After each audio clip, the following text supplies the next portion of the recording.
کہ حضور نے مجھے ارشاد فرمایا کہ اے ابو ذر کثرت کے ساتھ لا حول ولا قوت الا باللہ پڑھا کرو، کثرت کے ساتھ اس کا وظیفہ کیا کرو۔ فَإِنَّهُنَّ مِن كَنْزٍ تحت العرش، عرش الہی کے نیچے ایک خزانہ ہے، یہ کلمات اس خزانے سے آئے ہیں، لا حول ولا قوت۔ بلکہ ایک حدیث میں آتا ہے کہ یہ کلمہ لا حول ولا قوت الا باللہ 99 بیماریوں کا علاج ہے۔ کتنی بیماریوں کا؟ 99 بیماریوں کا۔ ان میں سب سے کم درجے کی بیماری ہم اور غم ہے۔ اگر وہم پیدا ہو جائے اور طبیعت کے اندر وہ انجانا سا خوف پیدا ہو جائے تو لا حول ولا قوت الا باللہ کثرت کے ساتھ پڑھیں تو آپ کا وہ ہم اور آپ کا وہ غم ختم ہو جائے گا۔ اسی طرح بعض لوگوں کو وسوسے آتے ہیں، برے خیال آتے ہیں، تو اگر وہ روزانہ مغرب کی نماز کے بعد 450 مرتبہ لا حول ولا قوت الا باللہ پڑھے اور 7 دن تک مسلسل پڑھیں، ناغہ نہ کریں مغرب کی نماز کے بعد، تو انشاءاللہ کافی افاقہ ہو جائے گا اور وسوسے آنے ختم ہو جائیں۔ تو یہ لا حول ولا قوت الا باللہ یہ وظیفہ رسول اللہ نے دیا ہے۔ حضرت ابو ذر غفاری رضی اللہ تعالیٰ عنہ نے آگے افادہ ناس کے لیے یہ وظیفہ لوگوں تک پہنچایا۔ نے مجھے حکم دیا، اے ابو ذر، اللہ کے راستے میں اللہ کے لیے کسی ملامت کرنے والے کی ملامت سے نہیں ڈرنا۔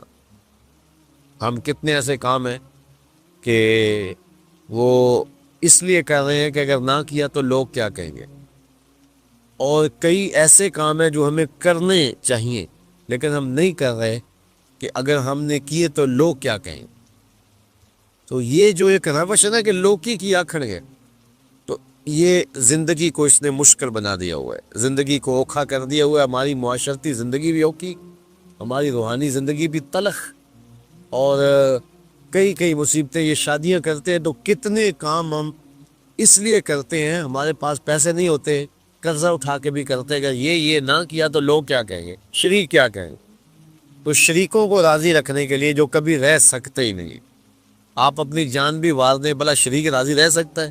تو وہ تو راضی رہے گا ہی نہیں، تو پھر آپ کو مصیبت میں اپنے آپ کو کیوں ڈالا ہوا ہے؟ زندگی سوکھی کریں، جو اللہ کا حکم ہے، جو اس کے رسول کا حکم ہے، بس اس کو ہی فالو کریں۔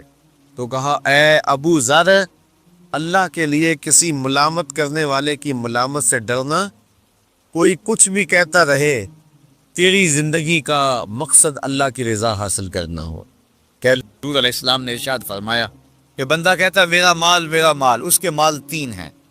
ایک مال وہ جو اس نے کھایا اور ضائع کر دیا، دوسرا اس کا مال وہ ہے جو اس نے پہنا اور پرانا کر دیا، اور تیسرا اس کا مال وہ ہے جو اس نے آگے بھیج دیا۔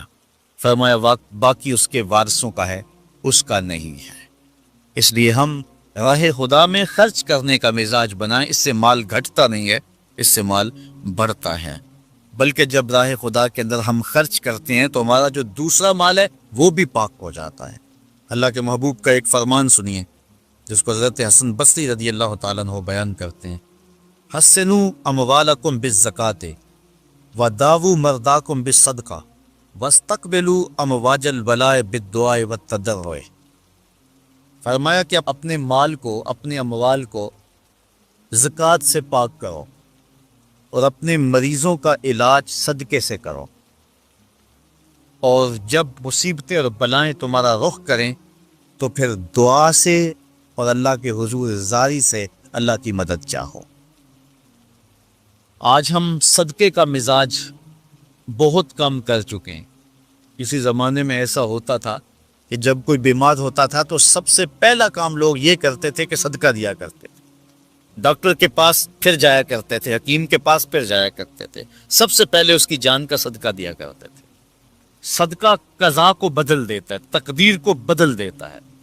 صدقہ سے اپنے مریضوں کا علاج کرو۔ اصل ڈاکٹر کے پاس جانا، علاج کروانا سنت ہے، اس کی ممانعت نہیں ہے، لیکن یہ بات ہمیشہ ذہن میں رکھیے گا کہ ڈاکٹر کے پاس دوا ہے، شفا نہیں ہے، شفا اللہ کے دستے کرم میں ہے۔ اس لیے جب بھی بیمار ہو جاؤ تو پہلے صدقہ کرو اور پھر ڈاکٹر کے پاس جاؤ، اللہ اس صدقے کی برکت سے ڈاکٹر کی دوا میں شفا رکھ دے گا، کیونکہ شفا تو اس کے حکم میں ہے نا، چیزوں میں تو شفا نہیں ہے، وہ تو اس نے حکم جہاں دے دیا وہاں شفا ہے۔ حضرت موسیٰ علیہ السلام کے پیٹ میں درد کا احساس ہوتا ہے تو کوہ طور پہ چلے گئے، کیسے جلیل القدر نبی تھے، اللہ سے ڈائریکٹ رابطے تھے، اور جا کے کہا مالک میرے پیٹ میں درد ہو رہا ہے۔ اللہ اکبر، وہ گھر کے نجی معاملے بھی رب سے ڈسکس کرتے تھے، اور کوئی جو ہے وہ ایسی چیز ہوتی وہ بھی رب سے ہی عرض کرتے تھے۔ کہا میرے مالک میرے پیٹ میں درد کا احساس ہو رہا ہے، دوائی کی پوری لینی ہے تو وہ بھی جا کے کوہ طور سے رب سے ہی لیتے تھے۔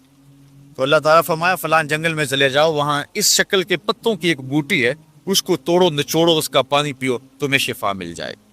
حضرت موسیٰ علیہ السلام گئے اور جا کے بوٹی کو توڑا نچوڑا، پانی پیا، شفا ہو گئی۔ کچھ عرصہ بیتا، دوبارہ اسی طرح کا درد جاگا۔ اب نسخہ تو ذہن میں تھا، کوہ طور پہ نہ گئے، اس جنگل میں چلے گئے اور جا کے بوٹی کو توڑا، اس کے پتے نچوڑے، پانی نکالا، پیا، لیکن درد اور زیادہ بڑھ جاتا ہے۔ پھر دوبارہ آئے کوہ طور پہ، کہا مالک میں نے اسی درد پہ دوبارہ وہی بوٹی کا پانی پیا ہے لیکن درد بڑھ گیا ہے۔ کہا موسیٰ اب جو آئے ہو کوہ طور پہ پہلے ہی آ جاتے۔ تو عرض کی مالک بوٹی بھی وہی اور درد بھی وہی۔ فرمایا سب کچھ وہی ہے لیکن پہلے میرا حکم تھا، اب میرا حکم ساتھ شامل نہیں تھا۔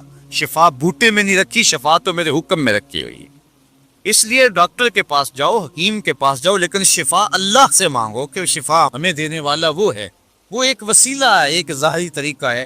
حضور علیہ الصلوۃ والسلام، اللہ اکبر، کیا خوبصورت ارشاد فرما رہے ہیں، حسنوا اموالکم بالزکوٰۃ، اپنے اموال کو زکوٰۃ سے پاک کرو، وداووا مرضاکم بالصدقہ، اور اپنے مریضوں کا علاج صدقے سے کرو، واستقبلوا امواج البلاء بالدعاء والتضرع، جب مصیبتوں اور اذیتوں کے طوفان تمہاری طرف منہ کھولے ہوئے آئیں تو اس وقت اللہ سے آہوزاری کرو، اللہ کے حضور دعا کرو، التجا کرو اور اللہ سے مدد مانگو۔ وہ بلاؤں کے رخ کو موڑ دے گا، وہ مصیبتوں کے رخ کو پلٹ دے گا تمہاری جانب۔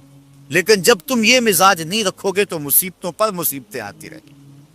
وہ اللہ تعالیٰ نے اتنی نعمتیں عطا کی ہیں کہ اگر وہ ان کا احساس کر لے تو کبھی بھی ناشکری اس کے انداز سے، رویے سے اور اس کی طرز زندگی سے ظاہر نہ ہو، بلکہ اس کا سانس سانس جو ہے وہ اللہ کا شکر کرے، اللہ کی تقدیس کے گیت گائے۔ لیکن یہ انسان ناشکرہ ہے۔ وَإِنَّهُ عَلَى ذَلِكَ لَشَهِيدٌ، اس پر اسے کوئی خارج سے گواہی کی ضرورت نہیں ہے، وہ خود اس پہ گواہ ہے، اسے خود پتا ہے کہ میں کتنا ناشکر۔ ذرا اندر اتر کے دیکھے تو اس نے کیا اس کی نعمتوں کا شکر ادا کیا ہے، اس کی کتنی بڑی نعمتیں ہیں حضرت انسان کو۔ انسان غور کرے، تدبر کرے۔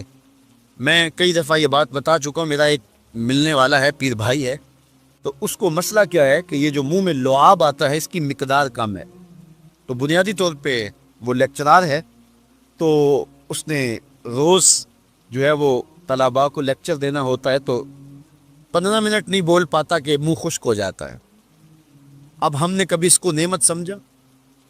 یہ جو منہ میں لعاب آتا ہے، ہم کہتے ہیں کہ یہ ایک مصیبت ہے، تھوکتے رہتے ہیں، لیکن اگر اس کی مقدار کم ہو تو زندگی اوکھی ہو جائے۔ یہ نظام انہضام پہ بھی اثر انداز ہوتا ہے، اور پھر اس کی بینائی بھی کمزور ہو گئی، ایک آنکھ کی بینائی تو بالکل ختم ہو گئی۔ مرض کیا ہے، مسئلہ کیا ہے، کون سی نعمت کم مل رہی ہے؟ پانی نہیں مل رہا، مل رہا ہے، آکسیجن نہیں مل رہی ہے، گردش خون جاری ہے۔ کمی کیا ہوئی؟ کبھی سوچا بھی نہیں ہم نے۔ لعاب کی مقدار ضرورت سے کم ہے تو زندگی مشکل ہو گئی۔ انسان یہ لعاب جس کی اہمیت تیری نظر میں کوئی نہیں، یہ کم ہو تو پھر زندگی عذاب بن جائے۔ تو اللہ نے جو تجھے نعمتیں دی ہیں اگر وہ نہ ہوں تو پھر بتا زندگی کیسے گزرے۔ تو انسان کو اتنی نعمتیں دی ہیں، اللہ نے اتنا کچھ عطا کیا ہے۔ اوناسس نامی دنیا کا امیر ترین شخص تھا، اس کی آنکھوں کے پپوٹے کام کرنا چھوڑ گئے۔ یہ آٹومیٹک سسٹم رب نے لگایا ہوا ہے، ادھر سے تنکا اڑا، ادھر آنکھ بند ہو گئی۔ اب ڈاکٹر سلوشن ٹیپ لگا کے اس کی آنکھ کھولتا تھا اور جب سوتا تھا تو ٹیپ لگا کے بند کر دیتا تھا۔ کسی نے اس سے پوچھا کہ زندگی کی سب سے بڑی آرزو کہا کاش اپنی آنکھیں اپنی مرضی سے کھول سکوں. کہا اس کے لیے کوئی قیمت پیسے دینے پڑے تو کتنے دے گا؟ کہا ساری دولت لگا دوں گا. کبھی ہمیں احساس ہوا؟ بہت سارے لوگوں کو آج پتہ چلا ہوگا یہ بھی ایک سسٹم ہے، ایسا ہے رب نے قدرتی لگایا ہوا ہے، اس پر کوئی بل ہی نہیں کبھی آیا. آپ 3 مہینے بل نہ دے تو واپڈا والے میٹر کاٹ دیتے ہیں کہ نہیں؟ بجلی کاٹ دیتے ہیں، سوئی گیس والے کنیکشن کاٹ دیتے ہیں. لیکن ساری زندگی رب کو سجدہ نہ کرو. اس نے کبھی سورج کو نہیں کہا کہ اس نافرمان کے گھر تیری روشنی نہیں جانی چاہیے. اس نے کبھی چاند کو نہیں کہا کہ تیری چاندنی اس کے آنگن میں نہیں جانی چاہیے. جس طرح با یزید کے گھر میں سورج کی کرنیں جاتی ہیں، اس نافرمان کے گھر میں بھی ایسے ہی جاتی ہیں. تو انسان کو اللہ نے بڑا کچھ دیا، لیکن یہ اس کے باوجود نا سپاس ہے، نا شکر گزار ہے. تو کہا اس کے لیے کوئی اس کو خارج سے دلیلیں نہیں چاہیے. انسان اگر اپنے پہ غور کرے تو انسان کے اندر ہی سب کچھ ہے. میں کہاں کھڑا ہوں مجھے پتا ہے، آپ کہاں کھڑے ہیں آپ کو پتا ہے. یا میں واز کر رہا ہوں، تلقین کر رہا ہوں، نصیحت کر رہا ہوں، آپ کی نظروں میں بہت اچھا ہوں گا. میں اچھا ہوں یا نہیں ہوں میں اچھی طرح جانتا ہوں. آپ میری نظروں میں بہت اچھے ہیں، آپ اچھے ہیں یا نہیں ہیں یہ آپ اپنے سے پوچھیں، آپ اچھی طرح جانتے ہیں. انسان اپنی حقیقت سے خود آگاہ ہے کہ وہ کس جگہ کھڑا ہے، وہ جانتا ہے. وَإِنَّهُ عَلَىٰ ذَلِكَ لَشَهِيدٌ. اسے خارج سے کوئی دلیل نہیں چاہیے. آج وقت ہے اپنا رب سے جوڑ لیں. اس کی رحمتوں کے دروازے کھلے ہوئے، اس کی کرم نوازیوں کا می برس رہا ہے. یہ موسم نور ہے نا، ایک نیکی کرو 70 نیکیوں کا ثواب ملتا. کرم نوازیوں کی برکھا برستی ہے. وہ ایک فقیر تھا، وہ بازار میں کھڑا رو رہا تھا. کسی نے رک کے پوچھا، کہا بابا کیوں رو رہے ہو، کیا ہوا ہے تمہیں؟ کسی نے مارا ہے، تنگ کیا ہے، بھوک کی شدت ہے، کیا ماجرا ہے؟ کہا نہ بابا یہ میرے مسئلے نہیں ہیں. کہا پھر کیوں کھڑے ہو؟ وہ مجذوب تھا. کہنے لگا میرا پروگرام بنا کہ بندوں کی اور رب کی صلح کروا دو. تو کہا پھر کیا ہوا؟ کہا وہ تو مانتے ہیں یہ نہیں مانتے. وہ تو کہتا ہے لے آئے نے میری دہلیز پہ، ایک آنسو سے سارے گناہ معاف کر دو، لیکن یہ میری سنتے ہی نہیں ہے. ایسا پیار ہو گیا دنیا سے، میری بات ہی نہیں سمجھتے. میں انہیں سمجھاتا ہوں، آگے سے مجھے پتھر مارتے ہیں. میں ان کی خیر کے لیے ان کو کہانی سنا رہا ہوں، میاں یہ دنیا عارضی ہے، لیکن یہ مجھے گھور گھور کے دیکھتے ہیں. مجھے ان کی عقل پہ رونا آ رہا ہے. وہ کہتا ہے لے آ میری چوکھٹ پہ، ابھی معاف کر دوں گا، ایک آنسو سے سارے گناہ دھو ڈالوں گا، سمندر کی جھاگ کے برابر بھی گناہ ہے تو مٹا ڈالوں گا. لیکن یہ سمجھتے نہیں ہیں. خیر وہ چلا گیا. اگلے دن گیا تو قبرستان کے قریب سے گزرا تو وہ فقیر وہاں کھڑا رو رہا تھا.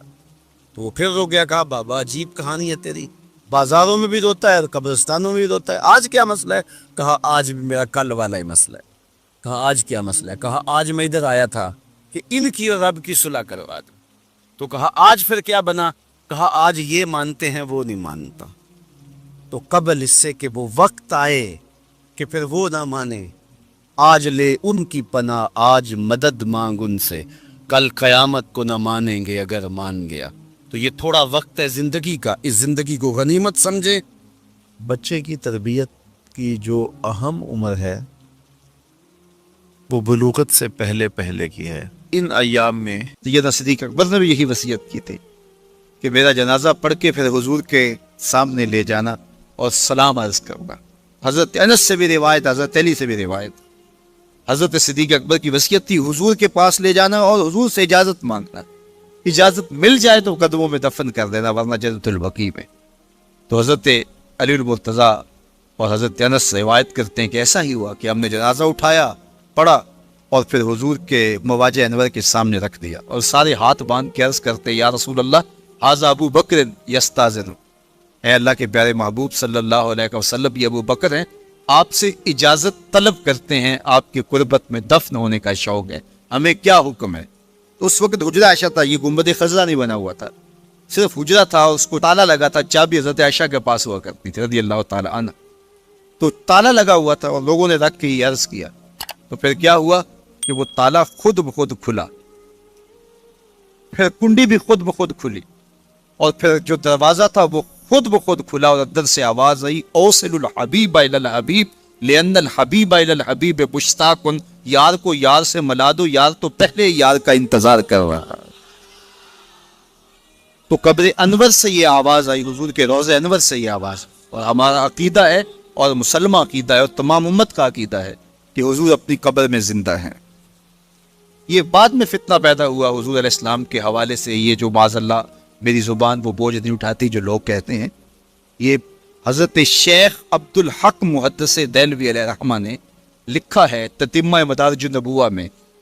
آپ کہتے ہیں اللہ کا شکر ہے بہت سارے معاملات میں امت میں اختلاف پیدا ہو گئے، لیکن اللہ کا شکر ہے کہ اس معاملے میں تو کوئی اختلاف نہیں کہ حضور اپنی قبر انور میں زندہ ہے. یہ حضرت شیخ نے لکھا ہے، تو اس کا مطلب ہوا کہ یہ بات کا اختلاف ہے. تو حضور علیہ السلام اپنی قبر انور میں زندہ ہیں. حضرت ابو درداء رضی اللہ تعالی عنہ نے جب آقا کریم نے درود السلام کی ترغیب دی تو کہا حضور جب آپ انتقال کر چکے ہوں گے تو کیا ہم اس وقت بھی آپ پہ درود پڑھیں؟ تو حضرت ابو درداء نے جب حضور سے پوچھا، ابن ماجہ کی روایت ہے، تو کہا حضور جب آپ وصال کر چکے ہوں گے تو درود السلام اس وقت بھی جاری رکھیں؟ تو آقا کریم علیہ السلام نے ارشاد فرمایا انما حرم علی الارض ان تاکل اجساد الانبیاء فنبی اللہ حی یرزق. فرمایا ہاں بعد میں بھی میرے پر درود جاری رکھنا، اللہ نے مٹی پہ حرام کر دیا ہے کہ وہ نبیوں کی